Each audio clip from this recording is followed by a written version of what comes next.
kan ko tlang chen pai ko ayan na ta ko ni ti kha in ka turin te kan in cha le duwa ti chuan he bultan na hi mi pui te po in min chi saksela mala na hi alo chuan tak chu da rai parents ho em ton de win kan ti ni kan riêng mấy ni lo mi zo ram pum ya kan buai pui ni lui ko to hi lan tui in zor ko ta thale thina ni wangin kan ngai pui ma em ani ti lan na ne kan ron na tang ve ka ni council member chu alo kan ni abang dia ni mala na ti a kom chu a vem pu pui na ka ni ti kan yak ko ngam local council ko in a pui mo em ani ta ti ala social welfare ta ba an la hi an chu ma po lo kan ti le ni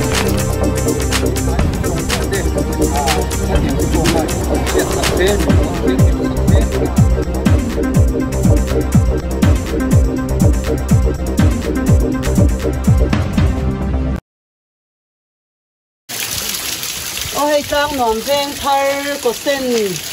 veng tùy khur pui ni chu tun ba chuan in trang nuam ina kan rin ber khur pui kha a hemi hi a ma fry ti top meng cp road an chak ani a khi lai local council atangin ti fai thak me ka ni a ti chuan tun da hian a thanga kan om me ka a bol lo em maya kan tui khur hi tu wang chuan va india hian in veng chung tan tui khur tui connection te kan dong thalo em maya tui khur hi thei to ba kan ti fai angaya chu ti rual chuan go sen lampang hianin welfare te dinin local council obna hnuaya kan local council khoi tu uzai ona hovin welfare te dinin va india tang hi som hi pali june kha hianin ti fai tran me kani a ti chuanin tha kan la ze langa how tu te fry tu te po kha kan ko manga engangin nge ma an lak ti te kha voinia hianin tha kan la ze langa veng chung tan atang kai thei ta kin ti in hun kan hang me kani ole hey voini tui khur ti fai chung changa hian kan ho tu pa tlang nuam veng thar local council vice chairman reilo te kan kom le lok dona ani hian nasa takin khotang tan ma alan nasa em maya nu le pa tang to in tlang nuam veng thar lo mangai tu te an nia wangin kelai huna hian tui khur chung chang te vo indian hatlan dan chung chang te engemo soidu anei karinga chu hei pumangai kima ania keini hoi chon te lai tangai lo in ko dan puna nei kan ti maya i tlang nuam veng thar local council vice chairman ani nghe soi du te nei em alo mo me voin kan ha chang chung changa MNN family YouTube channel in tian min ko war saka min chu a polo thu kan sei ni sela helai kor pi hi apoi mo khop maya thi bat den lama po hin voi tak kan khena side chain link chain chapa ngai achunga kor om thei achunga step thei turin kan khen thina maro chunga sakhi kan ho tuk lova tin hemi kor pui pi lama kor pui hi ni chung ko za don lain kulama khuan an kan bok ania nei khur pui kor pi ania ti ang chuanin he kor hi athiang hin hi apoi mo mani chu mai ba ka voini hakang tur hian gosen welfare aring tu te lamin hakang nei an du awangin local council a ninon dila atha lom ti in local council sitting in rem kan ti saka in athai ang to ken local council point kan to don ani sumi pia chuan apol ang ti ta po hi he pai na hi local council ngai ko mai don ali in he khur pui ani san sina han soi kha de ngok kha ani lawa kang lom pum pui na kan kan thin inside khama kon mel thum khengina anon choi ro thin tur ma chuan tu khur ka ngai lo ani ya tu ti ang chu alo ni awangin khur pui ti a kan hu po hin he kan ti hle ani ti chuan in vo in na kang song song te an ti thal tak zeta heta hian mi pui mo phutna kan nei ve ta chu kan mo phutna chu mi pui ta point kan hle na chu la kora vollo engemo kan pai thin te sima kan pai lo thei kha achun ta in veng tina kil tina bolho pai motor hi akal be ka wangin heta pai sang kan tu hian mi pui te kan in bok ani chuanin ma kan veng na lo son zel theina tur le ti kan ram anga po hetiang ang hi kan kalpi fo atul sia injirtir na huna tan he hun hi thatak ni in kan sia lomom kan ti ani local council ang po in ani le I khalaya khan local council te hian hemiden chan I welfare kosen welfare chawina natlang lovin kan lui korte mo khotang ti fai shima hian tlang nom veng thang local council hianin malak hi intum reng en alo mo me hei food pui lo khem do la wangin kong ba sam tele mani in bul kor thau ta ti fai na kang nei hi kan tum lai mek ani a chumi piala ma chuan kor dung shima hi welfare hianin ken nan tum dewa chu a thei ang tok a an bol lo char khom an lo lak chu ang chi te po aseng hoi kha kan lo tum do na chu gosen welfare te kuta hian kan han da dewa amaro chu aveng pu pui na kang ang hi kan la ko wang local council po in apoi mo em ani het tiang anga gosen welfare te na ma an la hi an chu ma po lo mom kan ti le ani alom ome hun thutak mai min pe ka wangin in kal le zel na tura du sak na kan han chau ni po kan lo me le tlang nuam khur pui ti fai na tlang nei ani a tlang nuam veng thar local council toy na huaya gosen veng hianin tui khur wal a hian welfare te an lo dina tui khur hi an ngai poi mo ba chumi chuwa in sang hi som hi pali jun kha hianin ti fai na tlang nei me kani a chumi a chuan an welfare secretary purin sang a hi zo na tem te kan zo do na ti chuan gosen veng tui khur a hian welfare gosen veng welfare ti in nge tui khur welfare bi in din dan ti yang hun chai ni ron te kan lom hle mai kan na tho hi khur pui ma changa an lo tan to chin chumi lui dung chu thlang hian kan ei ina kan bol ho pai ten ti bol ho in tuna hian har sarna min siam saka chuan chuan gosen veng welfare committee member ten voin somi pakua jun chang somi pali hian atlanga ti faini se kan tia kan ro man angin tuna hian ma kan mek ani chuanin mi en za veng en hatlang chuak thei chau na tlang chuak tak he mi somru vel kan member zong ni som ko vel kan ni a pha te tiam lovin tuna hian kan man love tia ron pha hian om nuala chumi ba ka chuanin mi som chung ko somru member somru kan in ti tha the mai veng chung kan korti fai shim koi kan veng ko hianin ma kan lak chau hi angai em maya kan khurpui rin hi abor no in atom em maya mi then khat reng chunga bol ho pai ten oma then khat chu a poi na tur ngai to lem lo wa pai ve mai ol sama wang wa pai ve mai ten oma chu wang chon hemi kan channel kal tlang hian khurpui na kan rin kor shima hian tu ma hian bol lo hi pai to lo ni se ti kha kan soi ve du shimani ti chuanin kan secretary hian soi du dang ala nem ni zel sengin ni lom thu kan soi lo thei lawa hey kan na to tur he kan local council tin he la enge min kai soi turin le min enko turin kan tia kan han le kha te kan ni dilin kan ha ta to kan ni report an ni an tia ti hian min kai soi ya kan lom khop maya tuna hian tui in tu te sum le pa enga mo sa min pe ya kan lom an a thu chom ni lowen atakin helai nguna ati fai na te kon don thok ve kan lom khop maya en chu ba ka chuanin helaya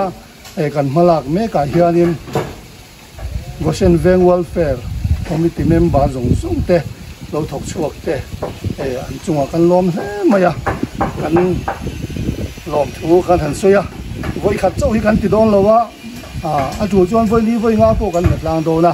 chung hun tan te po chuan lo in bo sai thar zel li cha kan ti ya ten he kan malak na he alo chuan tak chu da rai parents ho en ton de win kan ti ni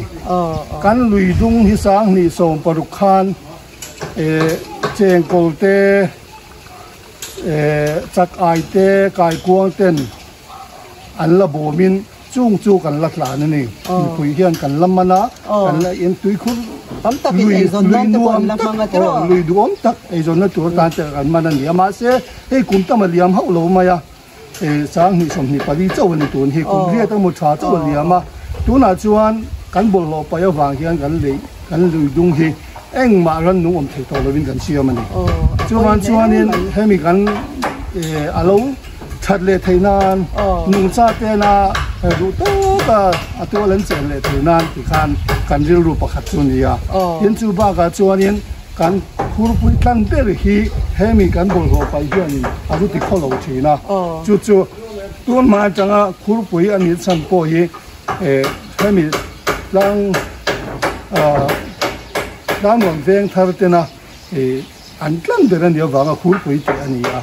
mà sẽ chúng là chuan in bol ho in aron ne chetina chu mai chu ni lo va khu ta kan go sen veng kan a tu la khu ta kwan chuan a lui dung kha tu na hian kan la that kia lo ma me ma tin ten chu mi kan la ka chu ron su hian bol ho hian ron ti che la chu man chuan in kan veng tan he lui hi poi mo a cha me ma kan tan chu man chuan in ti fai kan ti ma mo kan na ya anh chọn ba cái lan, alom ame chặt tắt mình pe ta vàng in cần lệ dễ là tu ra đủ sẵn nó sao bền cần hẳn rồi đó,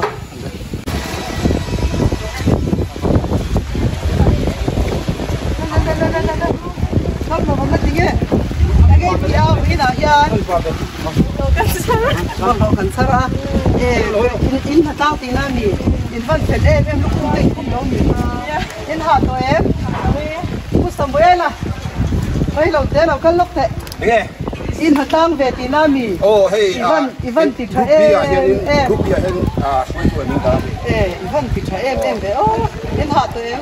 lo e kan nau den sila cha em mày thì cha lúc tục nang đi in hạt tang về thì nam mì tang về Ivan thì cha em in hạt rồi em à đâu em xuân anh tin nghe tụi khur in hàn đủ hanin kan tui in na ti avan lo ten om ve in ti nge azia om hi in ti de lo ten om khop mai mo ani chu chuan thei top kan chwa anga tun ai na sa zok in nung cha te po I du to ka an den ve thei na tura fai ta ka en kol turin kan kan da tanga gu ro alo ten em chuan chu ko ayo in ha in ha tang mo in ti tha he maiเป็นห้องให้ไม่รู้จะเข้าได้มีอันนี้เลยแต่มีตัวคู่ที่เงี้ยหมู่ดังกันตัวอินชิ้นนี้วันเราเต้นอมที่ตีเงี้ยอะไรเสียพี่อันนี้ตีเดียวเต้นของอันนี้จะจอนินแค่มีตัวคู่เราเที่ยวหิมตัวนึงใครตบสวยตุ้มถอยอันนี้จะมีดังแต่พอสิทีนแล้วก็แต่พอกันเป็นกันบอลโหแต่พอหัวหน้าบอลโหบ่มาเงี้ยกันไปต่อตัวอะไรนะที่รอมันเส้นเวงอ่ะยันอันนี้ฮีมีเจ็ดทุบเนี่ยภาษาอ่ะฮีวกตับฟอฟุละเองป้อนหัวเองหัวโถป้อเสเราอันนี้อ่ะไว้เนี่ยยันจะตั้งเวทีนั่นมั้งส่วนเงี้ยกันเข้าตัวป้าข้านินอันว่าฟรอยตู้เบอร์สุยตู้เบอร์แต่ข้าที่เสียอีไว้แค่ที่นั่นมั้งกันตุยคูร์ตรงจ้างอ่ะยันกันไว้จ้างอันนี้กันฟรอยตู้เตะคุยนั่นเตียยังคุยนี่อ่ะสูงตีนัดทางอินเทียนกันนั่นโตกันส่วนชุนไอตัวเต้เงี้ยอินบัวใส่ชุนไอตัวโปคือโซเชียลเต้ช่างอันนี้เลยเว้นช่วงนี้ปุยเต้ให้มีตุยคูร์เล้าตานชินทุนหาตุยคูร์เล้าตานชินเต้เลยตัวนักก็เส้นวัลเฟอร์เต้เนี่ยนะยันจ่าดูเต้เลยยัง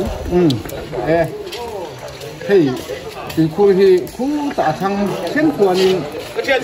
กันนี่นะเฮ้ยมิตินไม่เฮียนคอนเนคชั่นที่กันอินเตอร์นี่มาเสละเฮ้ยที่จะสั่งอ่ะอินซิลนันอินบอลนันเองที่มากันมั่งอ่ะช่วงกันมันตั้มเรื่องนี้อ่ะที่ไล่ที่ช่วงช่วงนี้อาชักลำปังส่งเตะเฮ้ยมีลุยโก้เงี้ยนี่เฮ้ยมีบุญหายองค์ส่งเตะถ้าเตียงที่พวกเขาอย่างเสียสักเซ่หนึ่งบนเสียงหนึ่งสักเซ่ตัวนั้นมีส่วน mi mal tin kan poi mo itina ni no kan poi mo ni bol lo pa hun le muna pa ite itina ni ko rất là quan về hiện ở tiệm kim ngã căn đùi cột tết đùi tết in ra căn gì ngã nung sa thế po in thắt yang khan in sắp ai thế po căn chỉ thâu này đó cái là ngã rồi ai thế po từ không bị sắp ai đấy cái căn thành ấy để tới không có anh ấy hun cứ tập mình tê các bạn cần lòng lên con nó sao thế này cái lòng lên rồi đấy hey va India tui khur hian hatanga hian welfare gosen veng khur pui welfare an chairman hi kan mule hlau maya va ina anuam lo nge aron matang man lo ante ma se angai ngam cha lo anyang tu aron kan le a ama tang hian dim biang na toi te kan nei nga hei hemi welfare hi en tikuma tanga din ne lo ni le ala rei lo mami to ka tanga din ni kan hi vel to kan ni om ya tu mai welfare kha om thina kha a top ta kum thum vel covid lai vel khan top ta ni tu welfare hi halai ko sen ve ga hianin an nei ta lawa malam na tu ra tam su ti thua din leng wan tia he han ti ve le ni hi a than he mai chuanin eng ting eng hi nge ma chop in nei ti te kha kan nga am ren khom mai hay kong vel hi veng thar kan ni abang hianin malang tu he atam khop mo ma sai mi tui khur chak pho ni lo ni wal se kum chi ma go sen deng chim ya ma chop kam ling nei ti na ling dei ne siam tu se po ta ma tu sorkar tenga ngen nor kan tu mani a va tha ve ti ro mi kor dung bik ero hi tu ai kan se tu wa tong dui kan tui la kan ber kan ti bol lo ne ma mi tu tong ngai po len an kian fa ya kan hu kan ni hei hi an en ton tha kan ti ya tu wangin helai kor dung tla hian en ser lu ya zuk pina ser lu kan chong mo tong ti bol lo tu tang ve thong ni hen zong tong hi tu wang 25 ve ru kan ti kan an ti ton ve ma se hei khuat sia hei voi ni wanginนี่ตรงนั้นสมรุปบ่เลยกันถกตัวกันนี่ถกตัวกันเด้เนี่ยกันถกตัวขาดตัวที่เรามาเป็นแรงกันหนึ่งเดียวก็เก็บพวกกันสารตัวละก็เรานี่เราว่าบ่จริงๆข้างเขาแม่มันเลยก็เตียอินเตอร์เป็นปัดตัวข้าเดินปัดตัวเห็นบาโคดนี่สิเราเส้นเป็นนี่จนบ่อยนะคะตำเด็กเสียจริงบาโคดเป็นก็สุกเราหมดเลยเนาะอันนี้ตัดตัวนี้เห็นกันที่แบบน้อยๆแล้วเนี่ยอันนี้ตัวนี้แค่มีอาหารนินจิรตีร์นับขัดชาเดียวซูนิมัลติที่กันป่วยมอนี่กันอินช่วงคูร์อัตรังบุญกันจะนั่งไงนี่ข้อลายอย่างนี้ดีนะบุญมอถ้ามีตักค่ะมีเจ้ารำมีตุยต้นนี่กันอินช่วงอัตยังหุ่นจอนกันอินเลอเชเวลเตโคตรล่างอ่ะโมกูชนะรำปุ๊บวัวปะโมไฟนักก็งะโปรุ่ยเข้าบ่าโปเองที่มาจิรนักก็งะโปช่วงกว่าเห็นบุญกันกันอะไรที่เห็นที่ไม่แต่แรงไหมอันนี้ที่คือคุยหมอกผมไหมตั้มตักต้นกันติดเทียมโลกันขึ้นโลกันติดเทโลทำไมเราต้องติดเทตุ้งเชื่อวิลาตัวกันมาตอนนั้นตัวนี้ตัวเสียงเสียตัวนี้บอลหลอดตุ้งสร้างพอเห็นก็ติดทีนะเฮ็ดยา awareness กันติดดานะพอเห็นติดทะเลใต้ละคืออัปลังเตสันเดสคูลไพรมารีบิ๊กินเนอร์พอละตั้งเตสินมั่วเราฟังเตะที่กันเสียที่ละไงนี่เราฟังที่อันนี้รู้ว่าสักมั่วเราฟังกันทั้งบุญกันละไงที่นั่นนี่จู่ๆไงอันนั้นมันเห็นไหมไอ้หมดเซมินาร์นี่ริมดเคนตกแล้วหมอวอล์กช็อปเป็นหมดที่ริมดตกสิกุลาเตสันเดสกุลาเตทีละอันนั้นมันเห็นกันไฟเถียงอีหุ่นก็ตักมินเตะกับฟังหรอตลอดเลยให้ผู้ชายอ่อนนะ local ambassador local council hianin member ani a ka fiat tiam dan chuan maro chu ama hi enge ani te reng local council hianin ni na chan ho thang te an tel dia ta chuan ani hi chu ka mu dan chuanin a sang hian khan hi manga ya chu gaw chuan a tel bi ka kha khotang ta na a mo phur na bi ka kha ama hian hon soi se thang kalome MNN family te chunga lom tu kan sui ma salok duwa ti wa chuan min zona ang khanin local council member kan ni maya maro chu ke ni MC hnuai om kan ni angin MC approval la in local ambassador a hian local council member ai wa om kan ni na angin voini apo hei local gosen welfare in khurpui ti fai na tang alui dung ti then te malak anan rel hi an pak om ka ti khop maya te tiang chia chuan local council point ki cha kan ti in choi moi khu kan ti a tu ti rualin he gosen welfare ina an malak na hi abulchan na mai ani a veng chung mi puite kanin cha tel ni sela chuan gosen welfare ani na ang pialama he tui khuroi kan nu kan huang hianin khur pui ani a tun ma atanga tlang nuam pum pui na kan rin thin voini thega kan in akan man ani a tui connection telo ombok ma sela thanga kanin ina mang tam tak an lo oma chuan voinia natlang anan ro so sana te po save the riparians antia heng luidung hum hal tu polte kong thang ta kanan thia chuan henga te botel thilo mai la kan kot kaya kan khotlang ngai luidung kan nei te hum hal le then fai te chu luidung chu man tang kai lo ni thinan te malak na wo man na anom nei hi longong kan tia chunga chuan ke ni point thei top so in kan de ka pani tia kan thei duwa chuan ro du te alom kan ringa nghe ni ven lama hian ta fai thili to nge ani le ti hianin ni ta sela ni hemi kan lui kan tui khur chung changa hianin hemi tui khur kor thau ti mayang sang nom ve phar wang chunga tui khur le khimi vel khat lampang in kara tui khur atung dia la hian tun ma ti phung khatwanin atunga tian step kal thei step te por rem ni se ti te kha oma step kal thei ti te ka kal twale step te por rem thei ni se ti te kha soi de te kha oma chung te chung phalak na te kha om re ngin engangin nge heng lai hian local council te pon in farm chung ngai lo te pokan ang ri ru nge in pu ti te kha chia da ba ta kom de alo mo me ni malak le ma chop tu ri atam ko pa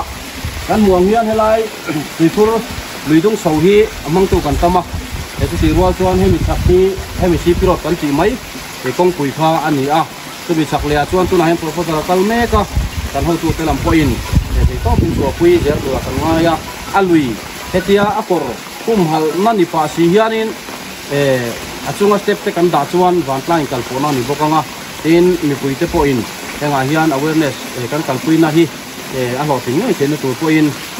puina kan han phai duwa arem tura kan ngaya kan den lokanga helai kan ko tlang alo chiang nim theinan hian kan in chung atanga tana ngaya tumi pialama chuan khotlang bollo hi kan muang hian voinia ngai chian pai he maya te ni point theng kan han tia bollo hi athian tu kan tang thei lo ni point ati mok tu tang lo vela chuan heng kan luidung te hi kan fiat ko angin mani bokin tonga asuka chuan ina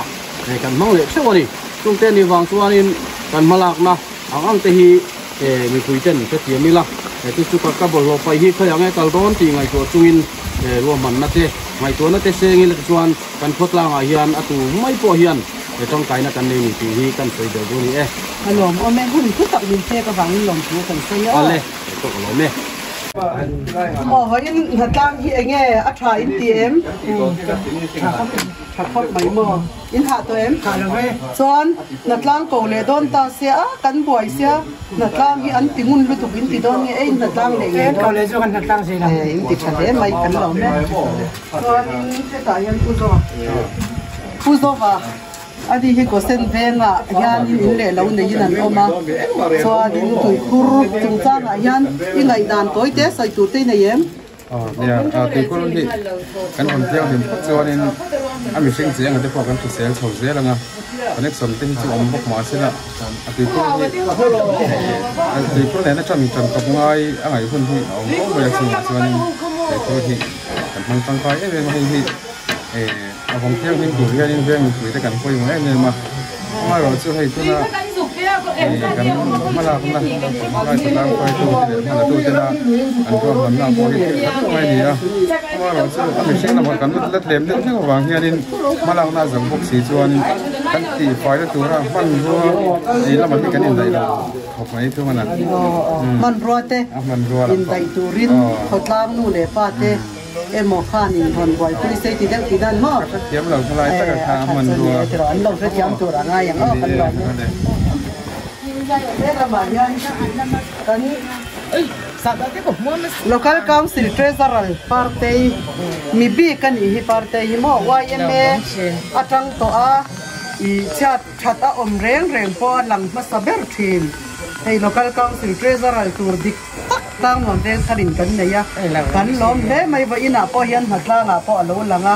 a mel bu te hian a ha dam tha ka alo mama chon vo ina iron zatlang ve ti na mi ani hi o hey an thil ti hi tha kan ti local council chuan mo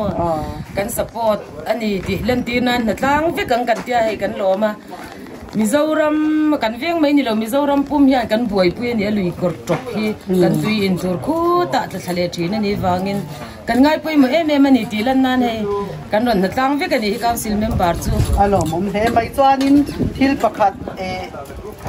hemi tuna welfare ina gosen bank welfare ina anti fai mabak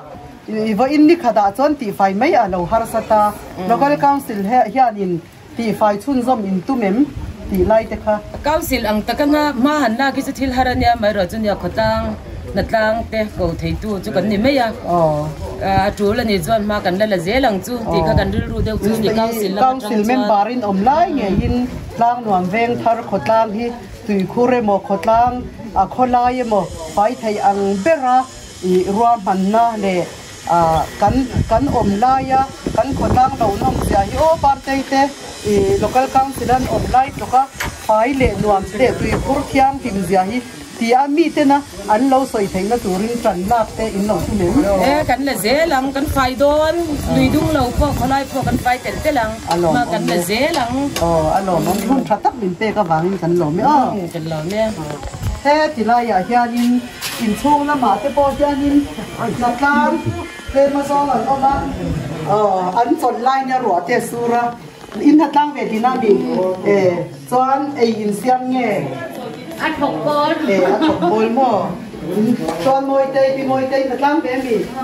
in patu nge patu lo kan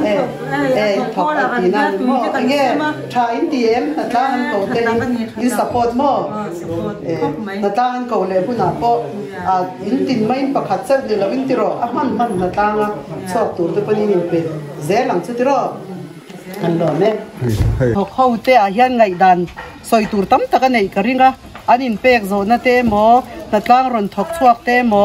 mi mal tin te le thu cha du te anei karinga min han soi sak te se le lo me te voi ni a hian lom thu soi lo te lo kan ni a gosen welfare ten helaya luidung ti faya natlang an ko na hian kan soi tong khan lom thu kan soi mol mola chu ti ro le ro chuan voi ni a hian gosen welfare committee na lo rel to tele local council te po ina kan vision le kan tum ber chu kano veng thar hi veng fiber kan ni theni ti lai hi kan point out dua tulai a chuanin inti siak na emo loman don tum sim lama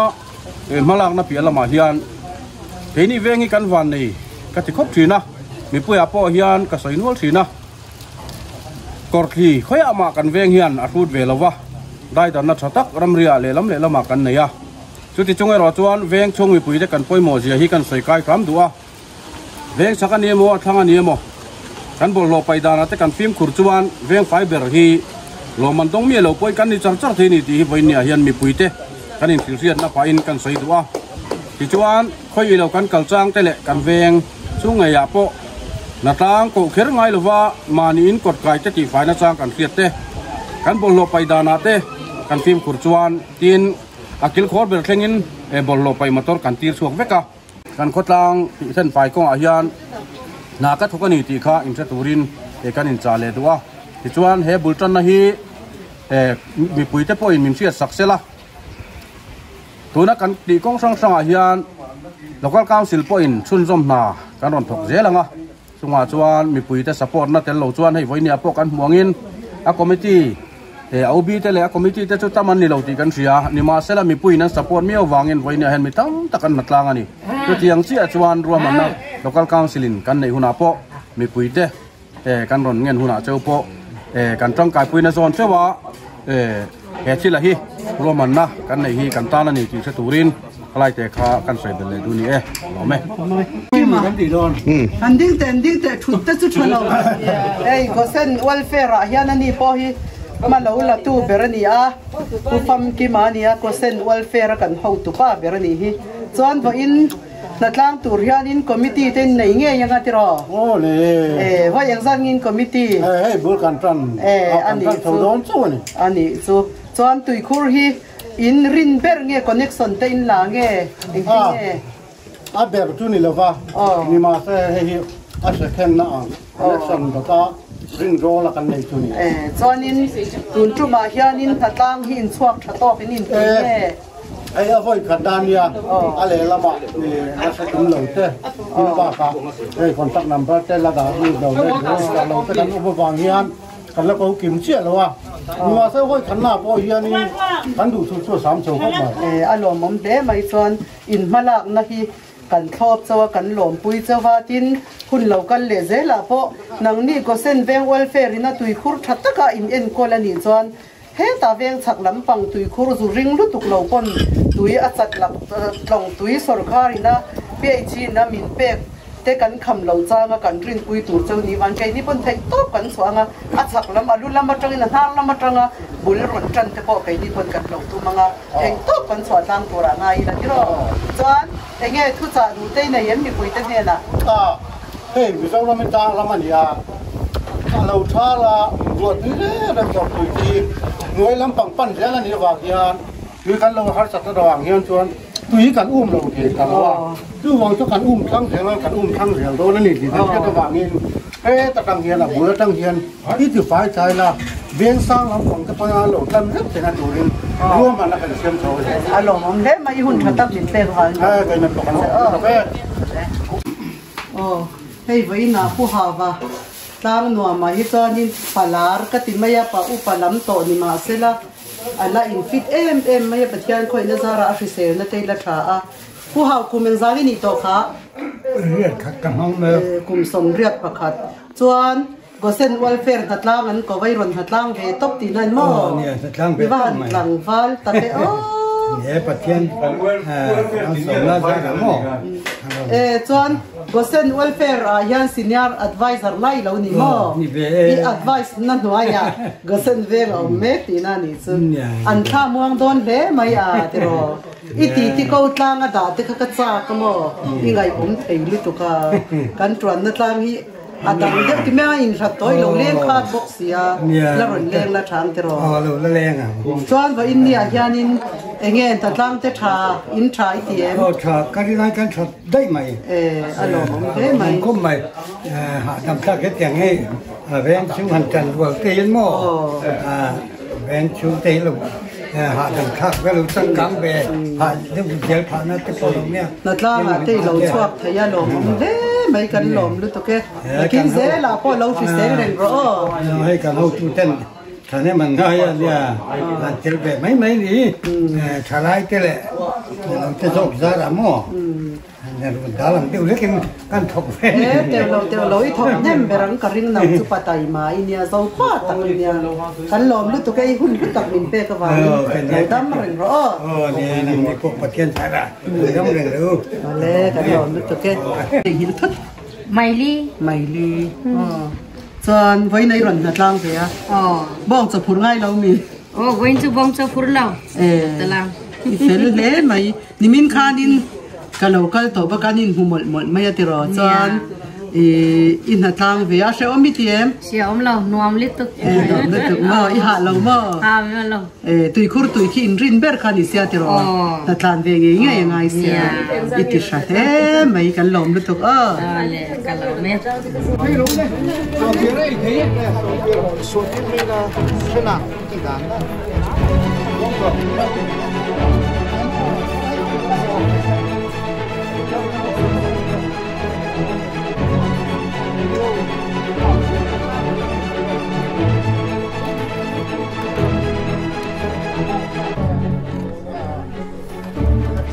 Hãy subscribe cho kênh Ghiền Mì Gõ để không bỏ lỡ những video hấp dẫn.